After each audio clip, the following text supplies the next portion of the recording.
All right, here we are in the kitchen at Earth Tracks and also the home of Rebel Root Herb Farm. I have these balsam poplar buds that we harvested on the weekend. So I'm speaking here to our Earth Tracks Wild Plants apprentices. I told you I'd make a video this week to show you how to go about using these sticky resinous buds right here. So, and it took me a little while. I apologize for the wait, but anyways, I just wanted to show you how to process these. There's a couple different ways. The way that I'm going to do it today here is to use a double boiler method. Now, instead of this, I'll show you a couple ways to use a double boiler as well as to make one, or kind of come up with a way using one with a regular kitchen pot. But what you can also do is just take the resinous buds here, pick them off, try not to lose too much of that good stickiness on your hand, and just drop them into a mason jar, and then cover them with olive oil, and then leave them for, I like to leave them for at least 3 or 4 weeks in a sunny spot on the window so that they'll infuse now and draw the good properties, the medicinal properties out of the oil. Now, or the oil will draw it out of the bud. Anyways, you can see our double boiler starting to boil. So I'm just going to go through and I'm going to pull off all of these buds and just add them into my double boiler. As I mentioned, if you didn't have a double boiler, you could use this mason jar right here, and that would work fine.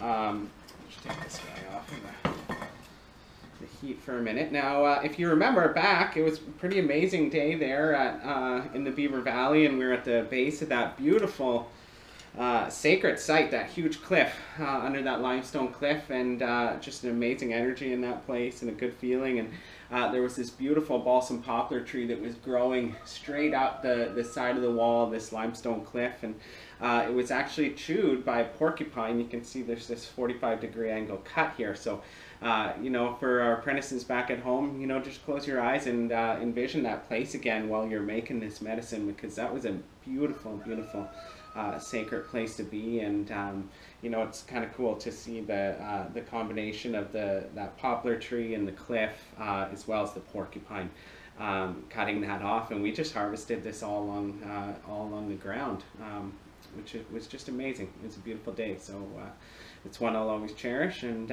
anyways, I'm just going to go through and pick all these buds off. Now it's that nice sticky resin that you're after there.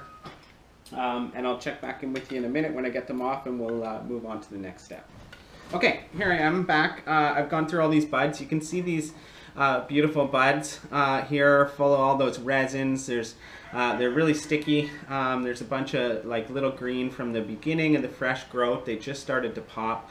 As we said, you know, this tree was chewed down by a porcupine. All the beautiful top branches growing right beside that beautiful cliff there in the Beaver Valley in Ontario.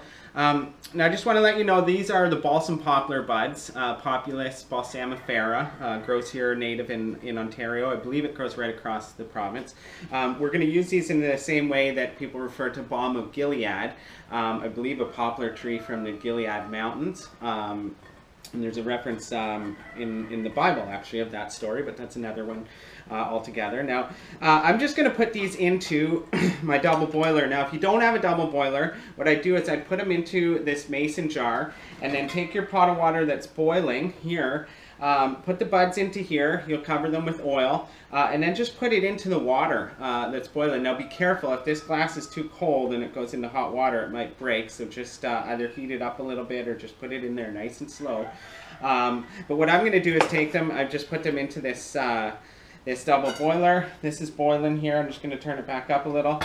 Put that over top. Now I'm going to take probably only about 1/4 cup of oil for those few buds. Yeah, that's about 1/4 cup. I don't have a lot of buds there, so I don't want to put too much oil in it. Now I'm just going to stir that around a little bit.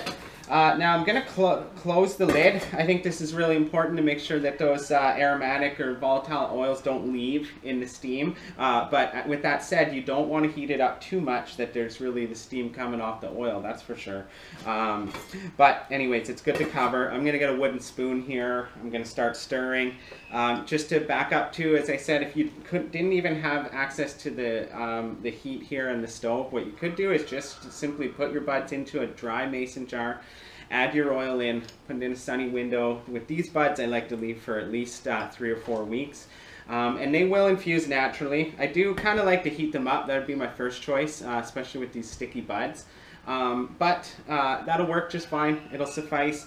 Be sure you're using organic olive oil, first pressed olive oil. Organic is definitely important for these things you're going to put on your skin. And just to talk a little bit about these buds, you know, they're antimicrobial, antibacterial, antiseptic properties in them. They're anti-inflammatory. So really for any cuts and scrapes, they're going to help heal. Here's a nice little scrape I got yesterday. Maybe I'll put some of this oil on. Next, I have some black fly bites from that day out in the Beaver Valley. You can put a little bit on there. Any kind of swelling is going to be good to anti-inflammatory properties that the buds have. So there's a myriad of uses. You guys can look up a couple more as well, and I'll share more with you when we come together. But those are the first ways that I think about using this balsam poplar oil, which I will eventually turn into a salve. Now I'm just going to turn these down a little, and I'll check back in a minute and show you how this is coming along, and we'll do the straining and then move on from there. All right. Okay, so I just want to show you how this is coming along. I hope you can see that and there's not too much of a glare, but there's our balsam poplar buds in there with the oil in our double boiler. They're infusing really nice. Now be sure not to heat it up too much. I just got it on a low simmer under there. You can see a bit of steam popping out from the water underneath, but I'm just stirring this with a wooden spoon, making sure they're infusing real nice. They're actually opening up a little bit there. You can see the heat, which is good, so it's separating those bud scales, getting good surface area of oil covering all those scales, and there's a lot of goodness coming off of there. I'm stoked. This is going to be really nice, and something that you always want to do when you're making lots of salve. I don't know if you can see me here, but you can always start rubbing it on all those cuts and scrapes, getting it on your, rubbing it into your neck, just using it as you go. It's a beautiful thing. So enjoy this process, making medicines in your kitchen at home from herbs that you've harvested, wild crafted, or growing organically on your land is such a beautiful thing, such an amazing way to connect to the land, connect to the earth, to the plants. Slow yourself down. Know that these are going to help to heal you and your family, your friends, and it's just an amazing way to connect to the earth. So yeah, enjoy this process, and you know, really think about the power of that porcupine and the power of that cliff, because we're drawing that into this creation of medicine here as well. So I got my lid back on the pot here, got it turned down quite a bit so it doesn't heat up too much, keeping everything locked in there, all that goodness that's coming off, and stirring it a little bit with my wooden spoon. You want to go for about 15-20 minutes, a good 15-20 minutes here, and that should be enough time.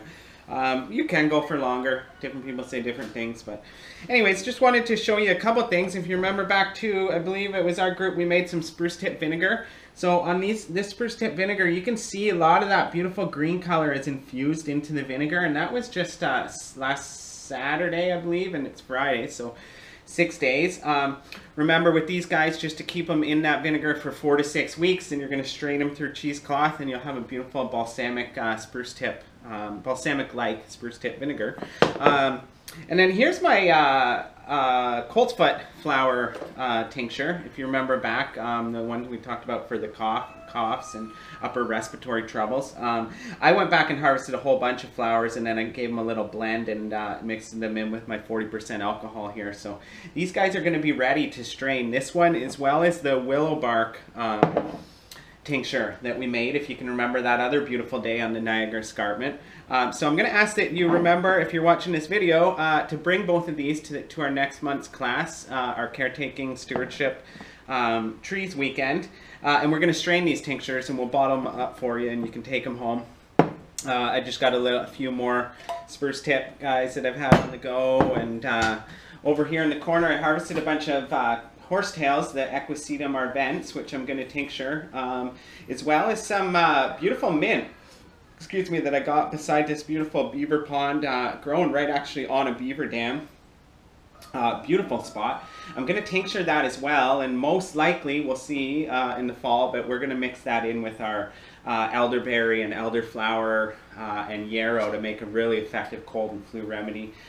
We're going to be making all this stuff ourselves, and you know, these videos that I'm sending out to you are really just to give you an idea how to use the things that we harvest on our weekends, and know that during our herbal medicine making weekend with the Earth Tracks Wild Plants apprenticeship program, we're going to really rock it out. We're going to make all kinds of amazing products, amazing things from all the plants and materials that we harvested throughout the year. So we'll go into incredible detail. I'm going to have a whole bunch of handouts for you and such. But anyways, hope you're enjoying these videos, and thanks for watching. Okay, here we are back here. Now I've been actually simmering this for probably close to 45 minutes. So I think I might have said 15-20 minutes is enough time, but really at a low simmer, I would say if you have the time, go for 45 minutes, maybe even up to an hour if you're stirring. Again, be careful of the heat. You don't want to heat it up too much.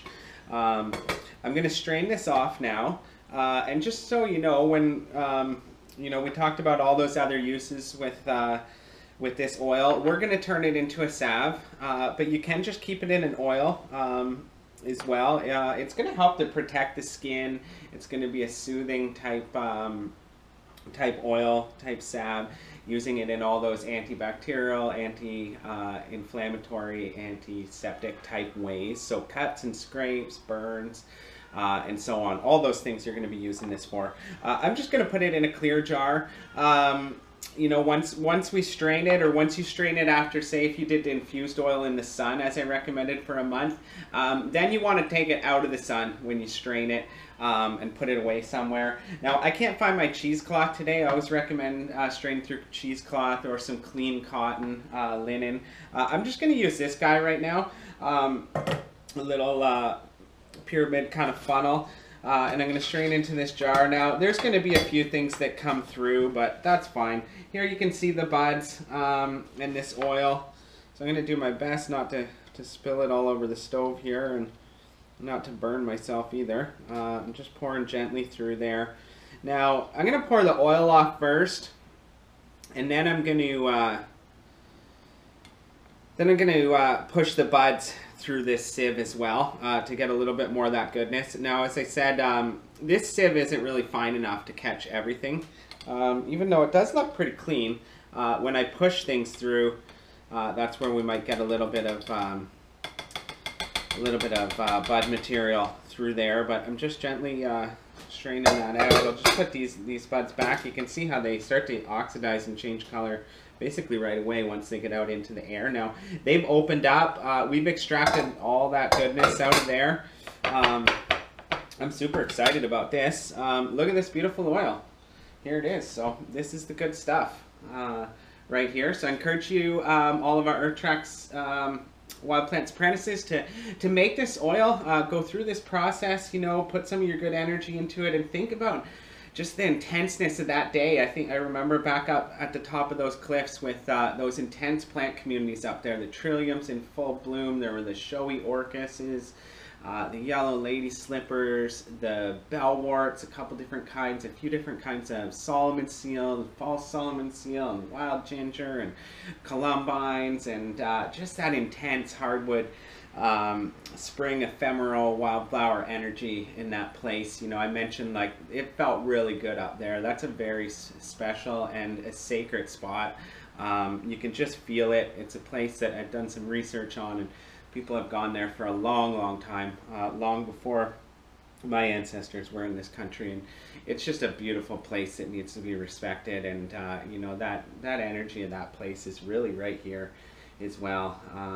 in this oil. So I'm super grateful for this oil. I'm grateful to all of you out there in our program this year, and just the time that we're going to spend together and all the things that we're going to experience and connect to nature and to the earth in a deep and powerful way. So thanks to all of you. I hope you enjoyed this video, and I'll get it out to you shortly, and we'll see you next month.